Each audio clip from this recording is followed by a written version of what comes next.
For sharing only, my coin collection features issuer, Malaysia, period.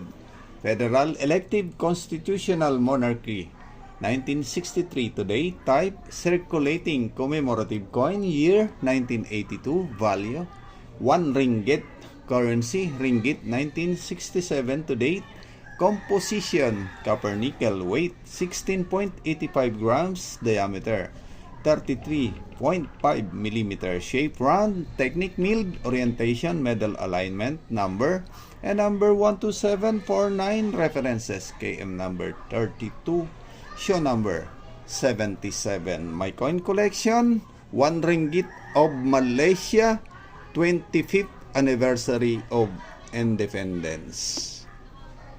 Thanks for watching. If you like this video, please follow me for more.